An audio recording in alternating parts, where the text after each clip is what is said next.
ഉള്ളിൽ ഇങ്ങനെ ഒരു പേടി കിടക്കും, വീണ്ടും വീണ്ടും നമ്മുടെ ലൈഫ് ഇനി മുന്നോട്ട് ഒന്നിച്ചു പോകുമ്പോ ഇത് വരുമോ വീണ്ടും അതിനുള്ളിൽ, ഷുഡിൻ ബോദർ us. പിന്നെ I thought he deserves A better life. അപ്പൊ അവിടെ ആര്യ തെറ്റ് ചെയ്തതിന്റെ ഒരു അതെ, എനിക്കൊരു ഗിൽറ്റ് വന്നതാണ് അവിടെ. അപ്പം I genuinely thought he should have a better life എന്നുള്ളത്. പിന്നെ he found his life partner also. ആളിപ്പം മാരിഡ് ആണ്, ഹാപ്പി ആയിട്ട് അവര് ഒന്നിച്ച് വർക്ക് ചെയ്യുന്ന ആൾക്കാരാണ്, ഹാപ്പി ആയിട്ട് പോകുന്നു. So that was meant to be. അങ്ങനെ വിശ്വസിക്കുന്ന ആളാണ് ഞാൻ.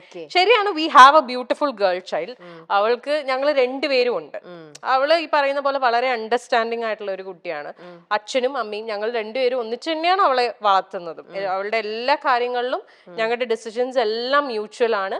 ആൻഡ് ഈക്വലി ആള് വരുമ്പോ, I mean whenever he wants to be with her, she goes to him. അല്ലാത്തപ്പം ഞാൻ ടേക്ക് കെയർ ചെയ്യണു, അങ്ങനെ ഒരു ഡിഫറൻഷിയേറ്റ്, അങ്ങനെ ഒരു പ്രശ്നമേ അവിടെ വരുന്നില്ല. അതാണ് ഫസ്റ്റ് റിലേഷൻഷിപ്പിൽ സംഭവിച്ചത്. സെക്കൻഡ് റിലേഷൻഷിപ്പ് ഈ പറഞ്ഞ പോലെ ചിലപ്പം ആദ്യത്തെ റിലേഷൻഷിപ്പിൽ ഉള്ള എന്താ പറയുക, അതിനുള്ള ശിക്ഷയായിട്ട് എനിക്ക് കിട്ടിയതായിരിക്കാം സെക്കൻഡ് റിലേഷൻഷിപ്പ്. ഈ പറഞ്ഞ പോലെ ഷിബ്ല പറഞ്ഞില്ലേ, ഞാൻ റിലേഷൻഷിപ്സിൽ 150% കൊടുക്കുന്ന ആളാണ്. ഞാൻ ഭയങ്കര ഇൻവെസ്റ്റഡ് ആയിട്ടുള്ള ഒരു റിലേഷൻഷിപ്പ് ആയിരുന്നു എൻ്റെ സെക്കൻഡ് റിലേഷൻഷിപ്പ്. എനിക്ക് അയാളെ genuinely from the bottom of my heart എനിക്ക് ഭയങ്കര ഇഷ്ടമായിരുന്നു. I knew he was not the perfect person and all. ആൾക്ക് ഫ്ലോസ് ഉണ്ടായിരുന്നു, ആൾക്ക് പാസ്റ്റ് ഉണ്ടായിരുന്നു, പക്ഷെ അതെല്ലാം ഓക്കെ ആയിട്ട് അങ്ങനെ തന്നെ അക്സെപ്റ്റ് ചെയ്ത ഒരാളായിരുന്നു ഞാൻ.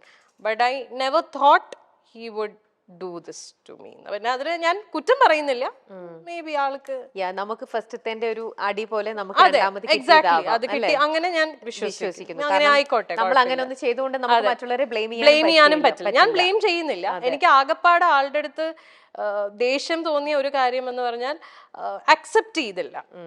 ലൈക്ക് വേറെ ഒരു ആളോട് ഒരു ഇഷ്ടം തോന്നി, അല്ലെങ്കിൽ ആ റിലേഷൻഷിപ്പിലേക്ക് പോയി എന്നുള്ളത് അത് ഓപ്പൺലി എന്നോട് പറഞ്ഞിരുന്നെങ്കിൽ നമ്മൾ സ്റ്റെപ്പ് ബാക്ക് ചെയ്യും. We would never force someone. നമുക്ക് ഒരാളെ ഫോഴ്സ് ചെയ്യാൻ പറ്റില്ലല്ലോ നമ്മളെ കൂടെ നിൽക്കൂ എന്നുള്ളത്. അത് ഓപ്പൺ ആയിട്ട് പറഞ്ഞിരുന്നെങ്കിൽ കുറച്ചും കൂടി നേരത്തെ, കുറച്ചും കൂടി ബെറ്റർ ആയിട്ട് എനിക്ക് ഇതൊന്ന് കം ഔട്ട് ചെയ്യാൻ പറ്റിയേനെ with the help of my people. പക്ഷെ അത് സംഭവിച്ചില്ല. അപ്പോൾ ഇത്രയും ട്രൂ ഫ്രണ്ട്സിനെ പോലെ തന്നെ ചില ഫ്രണ്ട്സ് അപ്പൊ ആര്യനെ ചീറ്റ് ചെയ്തിട്ടും ഉണ്ടാവണം. യെസ്, അല്ലേ? ഉണ്ട്. അതുകൊണ്ടാണല്ലോ ഇങ്ങനെ ഒന്ന് സംഭവിച്ചത്. അല്ലേ? അതും ശരിക്കും ഭയങ്കര പെയിൻഫുൾ ആയിട്ടുള്ള, ഇറ്റ് ഈസ് വെരി പെയിൻഫുൾ.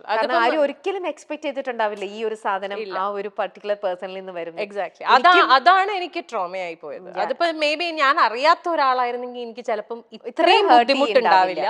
ഇത് എനിക്ക് ആ പെയിൻ ശരിക്കും കിട്ടുന്നു, കാരണം എനിക്ക് റിലേറ്റ് ചെയ്യാൻ പറ്റുന്നുണ്ട്. എന്റെ കണ്ണിപ്പം നിറയാണ് ആക്ച്വലി.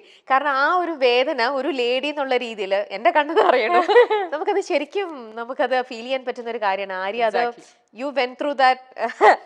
ഭയങ്കര ഒരു ഭയങ്കര ആര്യ അത് എങ്ങനെ ഹാൻഡിൽ ചെയ്തു? Arya it was very difficult. ഞാൻ I fell on to a depression. ഭയങ്കര ബുദ്ധിമുട്ടായിരുന്നു.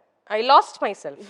നമുക്കത് കാരണം നമ്മൾ ജീവനായിട്ട് നമ്മുടെ കൂടെ നിർത്തിയിട്ടേ അവൾ എനിക്കിട്ട് ഇങ്ങനെ പണിയ എന്നൊക്കെ പറയണത് ശരിക്കും. അതെ, എന്റെ കാര്യത്തിൽ കുറച്ചും കൂടെ ബുദ്ധിമുട്ടായി പോയത്, ഞാൻ ഇതെല്ലാം ഫേസ് ചെയ്യുന്നത് ലോക്ക്ഡൌണിന്റെ സമയത്താണ്. മൊത്തത്തിൽ ഞാൻ പെട്ടുപോയ അവസ്ഥയായിരുന്നു. Like I couldn't do anything. എന്നുവെച്ചാൽ നമുക്കിപ്പോ ഒരു കൗൺസിലറിന്റെ അടുത്ത് പോലും പോവാൻ പറ്റത്തില്ല എന്നുള്ള ഒരാളെ ഇപ്പം നമ്മൾ പറയും ഓക്കെ ഫ്രണ്ട്സിന്റെ അടുത്ത് പോയിരുന്ന് ചിലപ്പോൾ സംസാരിച്ചാൽ ഓക്കെ, എങ്ങനെ പോവാനാ? മുറിന്ന് പുറത്തിറങ്ങാൻ പറ്റില്ല, because we are all lockdown. ആകപ്പാടെ ഈ കമ്മ്യൂണിക്കേഷനേ ഉള്ളൂ. പക്ഷെ എത്രയൊക്കെ നമ്മൾ ഫോണിൽ കമ്മ്യൂണിക്കേറ്റ് ചെയ്താലും ഒരു ഫേസ് ടു ഫേസ് നമ്മൾ ഇപ്പൊ ഇങ്ങനെ ഇരുന്നൊരു ബ്രേക്ക് ഡൗൺ ചെയ്ത് പോയാൽ ചിലപ്പോൾ ഇതങ്ങ് പോവും. അതും ഫോണിൽ നമ്മൾ സംസാരിക്കുന്നതൊക്കെ തമ്മിൽ there's a lot of difference. അപ്പം ആ ഒരു സാധനവും എനിക്ക് കിട്ടിയില്ല.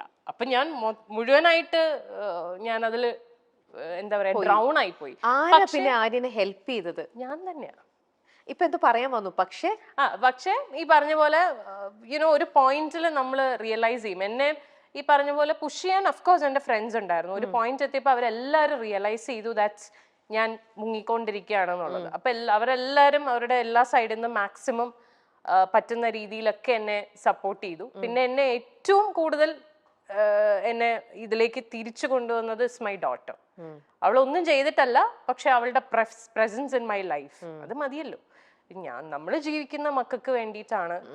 നമ്മുടെ ഐ മീൻ എന്നെ സംബന്ധിച്ചിടത്തോളം ഷീസ് മൈ എവറിഥിങ്. ഞാൻ ഇപ്പൊ ജീവിക്കുന്നതും ഇപ്പൊ കഷ്ടപ്പെടുന്നതും ഒക്കെ അവളുടെ ഫ്യൂച്ചർ സെക്യൂർ ആക്കുക, അവളെ ഹാപ്പി ആയിട്ട് വെക്കുക. ശരിക്കും റിലേറ്റ് ചെയ്യാൻ പറ്റുന്നുണ്ട്, ആ ഫീല് കറക്റ്റ് ആയിട്ട് കിട്ടുന്നുണ്ട് ശരിക്കും. ഭയങ്കര ഇത് കണ്ടു കഴിഞ്ഞാൽ എന്നെ ഈ പറഞ്ഞ എന്റെ ഫ്രണ്ട്സ് എല്ലാരും ചീത്ത വിളിക്കും. എന്നോട് പല പ്രാവശ്യം പറഞ്ഞിട്ടുണ്ട്, ഇനി മേലാൽ ഇതും പറഞ്ഞുകൊണ്ട് എവിടെങ്കിലും പോയിരുന്നു മോങ്ങിയ പക്ഷെ അത് നമ്മള് കാരണം നിങ്ങളുടെ കൂടെ ഒരു രീതിയിലും പിക്ചറിലുള്ള ആളായിരുന്നില്ല ഞാനൊരു പുറത്തുനിന്നുള്ള ഒരു ലേഡി എന്നുള്ള രീതിയിൽ ഇന്നിപ്പോ ആര്യനെ ഇത്രത്തോളം ഇൻ ആൻഡ് ഔട്ട് മനസ്സിലാക്കിയതിൽ നിന്നും എനിക്ക് ഇത്രത്തോളം ഹേർട്ട് ചെയ്യണം എന്നുണ്ടെങ്കിൽ, എന്റെ കണ്ണുകൾ നിറഞ്ഞ് ഇങ്ങനെ ഒഴുകണം എന്നുണ്ടെങ്കിൽ ആ ഒരു അത് അവർക്ക് ഞാൻ ഇങ്ങനെ ഇരുന്ന് കരയണത് കാണാനൊന്നും അവർക്ക് ഇഷ്ടമല്ല, അതുകൊണ്ടാണ് അവര് പറയുന്നത്. അല്ലാതെ വേറൊന്നും കൊണ്ടിട്ടല്ല. അവര് പറയണത് എന്തിനാ ഇങ്ങനെ ഇനി കരയില്ലേ എന്ന് പറയും. അത് അവരുടെ പോയിന്റ് ഓഫ് വ്യൂല് വളരെ അവർക്ക് അങ്ങനെ പറഞ്ഞ പോലെ ഈ ഞാൻ മറ്റേ ഇമോഷണൽ ആയതുകൊണ്ട് ഇത് ട്രിഗറായി വരും. കഴിഞ്ഞു, that's over. പക്ഷെ എന്നാലും അത് ആര്യ എത്ര ടൈം എടുത്തിട്ടുണ്ടോ അതിന്ന് റിക്കവർ ചെയ്ത് ഇങ്ങനെ വരാനായിട്ട്? സെൽഫ് തന്നെയാണ് അത് കംപ്ലീറ്റ് വർക്ക് ചെയ്തത്. More than 1 year. പിന്നെ ഞാൻ എന്താ ചെയ്ത വെച്ചാല്, ഞാൻ I wanted to distract my mind completely. അങ്ങനെ ഞാൻ ഫുൾ എന്റെ കോൺസെൻട്രേഷൻ എന്റെ ബ്രാൻഡിലിട്ടു. കാഞ്ചീവരത്തില് ഒന്നും നോക്കിയില്ല, ബ്രാൻഡ് മാക്സിമം വർക്ക് ചെയ്ത് എനിക്ക് തോന്നുന്നു ആ ഒരു സമയത്താണ് ഞാൻ ആ ബ്രാൻഡിനെ ഒന്ന് ശരിക്കും പൊക്കി എടുത്ത് കൊണ്ടുവന്നത്. പിന്നെ അതില് എനിക്കൊരു സാറ്റിസ്ഫാക്ഷൻ, നമുക്ക് അതിലൊരു അഡിക്ഷൻ വരുമല്ലോ. Okay, when we see that okay something is working out good for us, പിന്നെ നമ്മൾ അതിലേക്കാവും ഫുള്ള്. വേറെ ഒന്നിലേക്ക് നമുക്ക് പോവാനുള്ള ഒരു മൈൻഡ് വരില്ല. അപ്പൊ നമ്മുടെ കംപ്ലീറ്റ് ഫോക്കസ് അതില്ല. ബിക്കോസ് അതിൽ നിന്ന് എനിക്ക് വേണ്ടതെല്ലാം കിട്ടുന്നുണ്ട്. Satisfaction, happiness, peace of mind, everything. വേറെ ഒന്നും നോക്കില്ല. പിന്നെ തിരിഞ്ഞു നോട്ടം ഉണ്ടായി. അങ്ങോട്ട് തിരിഞ്ഞു നോക്കുക വേണ്ട. ഞാൻ എപ്പോഴും പറയണ ഒരു കാര്യമാണ്, I'm still very thankful to that person for one thing. ആളില്ലായിരുന്നെങ്കിൽ ചിലപ്പോൾ കാഞ്ചീവരം എന്ന് പറയുന്ന ബ്രാൻഡ് ഞാൻ സ്റ്റാർട്ട് ചെയ്യില്ലായിരുന്നു. ആ സമയത്ത് ആൾ എനിക്ക് തന്ന ഒരു ഇമോഷണൽ ആൻഡ് മോറൽ സപ്പോർട്ട് ഉണ്ട്. That is huge. കാരണം അതിന് ഞാൻ I will be for ever grateful. ചിലപ്പോൾ അതിന് വേണ്ടിയിട്ടായിരിക്കും അദ്ദേഹം ലൈഫിൽ വന്നിട്ടുണ്ടാവും. അത് വന്നു, ഇതിങ്ങനെ ആയി, അതങ്ങ് പോയി, നമ്മൾ കുറച്ച് കാര്യങ്ങൾ അതോടെ പഠിച്ചു. ആ ഒരു അതിൽ പഠിച്ചത് കൊണ്ട് നമ്മൾ ഇപ്പോ കാഞ്ചീവരം കുറച്ചും കൂടെ എന്നുള്ള രീതിയിൽ ബോൾഡ് ആവുന്നു. അത്രേ ഉള്ളൂ. ലൈഫിന്റെ ഓരോ കാര്യങ്ങളും നമുക്ക് ഓരോരോ എക്സ്പീരിയൻസ് മാത്രമേ ഉള്ളൂ. ഓക്കെ, നമുക്കിനി അടുത്ത വേറൊരു ഓഡിയോയിലേക്ക് പോകാം. നമുക്ക് ഈ മൂഡിൽ നിന്ന് മാറണം. നമ്മൾ രണ്ടുപേരും മാറിയേ പറ്റൂ.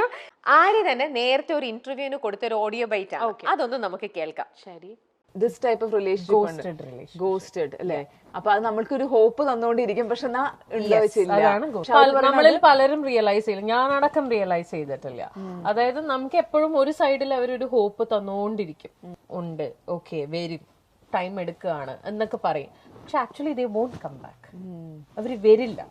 What they are trying to do is നമ്മളായിട്ട് സ്റ്റോപ്പ് ചെയ്യണം.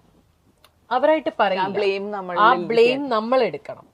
ഓക്കെ, ഞാനിത് നിർത്തുവാണ് എന്ന് നമ്മൾ പറയണം. അതിനു വേണ്ടിയിട്ട് ഇവര് മാക്സിമം നമ്മളെ പ്രഷറൈസ് ചെയ്യും. അതാണ് ശരിക്കും ഗോസ്റ്റഡ് റിലേഷൻഷിപ്സിൽ സംഭവിക്കുന്നത്. ദേ ഗോസ്റ്റ് യു ബേസിക്കലി.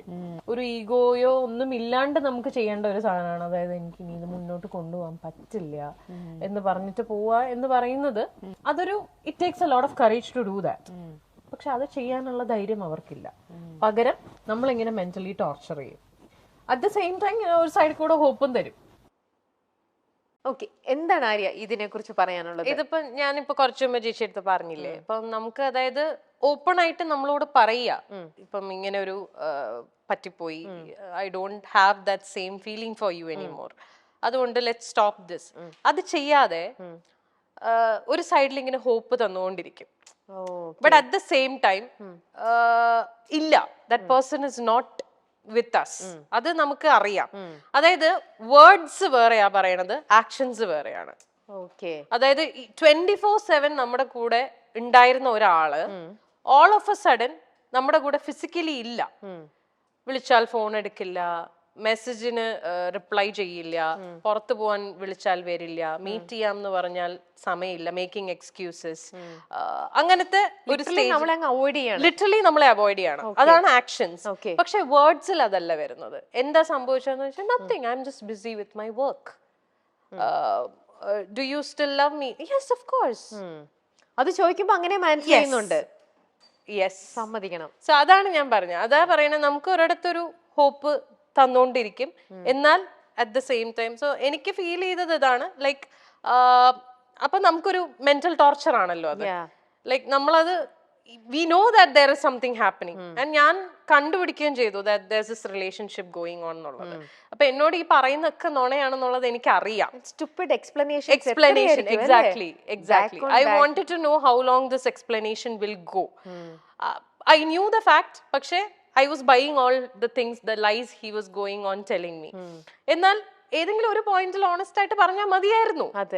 ഞാൻ ഇല്ല, I don't want to do this anymore എന്ന് പറഞ്ഞിരുന്നെങ്കിൽ തീർന്നു. ഞാൻ അപ്പൊ സ്റ്റോപ്പ് ചെയ്തിട്ട്. എത്ര പെയിൻഫുൾ ആയിട്ടായിരിക്കും ആര്യ ഓരോ തവണയും ഇങ്ങനത്തെ കാര്യങ്ങൾ അല്ലേ, അറിഞ്ഞിരുന്നിട്ട് ചോദിക്കുമ്പോ എഗെയിൻ പുള്ളി പറയണ ഓരോ ഇങ്ങനത്തെ ഒരു ഇതിനകത്തുനിന്ന്. പക്ഷെ എനിക്ക് യുനോ പലരും എന്നെ വിശ്വസിച്ചില്ല ഞാനിത് പറയുമ്പോ. എന്ന് വെച്ചാൽ ഇപ്പൊ നമ്മള് ഈ പറഞ്ഞ പോലെ ഇതിൽ വന്നിരിക്കുന്ന തേർഡ് പേഴ്സൺ ഒരു ഫ്രണ്ട് എന്റെ ഫ്രണ്ട് ആയിരുന്നത് കൊണ്ടും we had common friends also. So ഒരിക്കലും ആരും വിശ്വസിക്കില്ല ഈ കുട്ടിയാണ് എന്ന് അറിഞ്ഞിരുന്നില്ല. ബാക്കി കംപ്ലീറ്റ്ലി ഹൈഡ് ചെയ്ത് വെച്ചു. But her husband found out. ആള് കണ്ടുപിടിച്ചിട്ടുണ്ടായിരുന്നു. പക്ഷെ നോബഡി എൽസ്, ലൈക്ക് ഫ്രണ്ട്സ് ആർക്കും അറിയില്ലായിരുന്നു. Nobody was ready to believe also until they got married now. അപ്പോ can I ask you one more thing? ഇത് ആര്യായിട്ടാണോ പുള്ളിയുടെ അടുത്ത് ചോദിച്ചത്, അതോ he himself came and പറഞ്ഞോ ഞങ്ങൾ he never said? പിന്നെ ഇത് ഞാൻ കണ്ടുപിടിച്ചപ്പോ ഞാൻ ചോദിച്ചു, ഞാൻ ഓപ്പൺ ആയിട്ട് ചോദിച്ചു ഇങ്ങനെ ഒന്നുണ്ടോ. അപ്പൊ what he said is, I was just emotionally supporting her because she was going through some family issues. അപ്പൊ I was like, okay, wow. എന്ന് വെച്ചാ whose friend is she? How do you know her? I mean, എന്റെ ബ്രാൻഡിന്റെ ഫോട്ടോഷൂട്ടിന് പുള്ളിക്കാരി മോഡലായിട്ട് വന്നപ്പോഴാണ് ഇവർ ആദ്യം പരിചയപ്പെടുന്നത്. That is the only connection you have with her. Me and her, we have been studying together from school, from the KG till 12th we studied together. That's almost like 11-12 years together. And എൻ്റെ അടുത്ത് പറയാൻ പറ്റാത്ത എന്ത് കാര്യം, എന്ത് family issues are you guys discussing with each other when I was in the show? So it was very evident. പക്ഷേ he was not ready to accept it. അത്രേ ഉള്ളൂ. ഓക്കെ, എന്നിട്ട് ഫൈനലി അവര് തന്നെ പറഞ്ഞു. അല്ല, അവരിപ്പോഴും പറഞ്ഞിട്ടില്ല. ആണോ?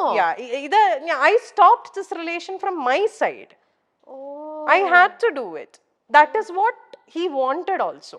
നമ്മളെയും കൊണ്ട് അവരത് stop ചെയ്യിപ്പിച്ചു. അങ്ങനെയാണത്. That is how it works. They will never accept the fact. അവരൊരിക്കലും അക്സെപ്റ്റ് ചെയ്യില്ല. പക്ഷെ നമ്മളെ ഈ മെന്റൽ ടോർച്ചർ, നമ്മൾ എത്ര കാലം ഇങ്ങനെ നടക്കും? I waited for so long. I waited. Even after breaking up with him, I actually waited. I thought he will come back. വേണ്ടിയിരുന്നില്ല, അത് വേണ്ടിയിരുന്നില്ല. പക്ഷേ ഇനി വന്നാ പോലും ഡിസേർവ് ചെയ്യുന്നില്ല. ഇനി വരില്ല. ഞങ്ങൾ തമ്മിൽ ഒന്നുമില്ല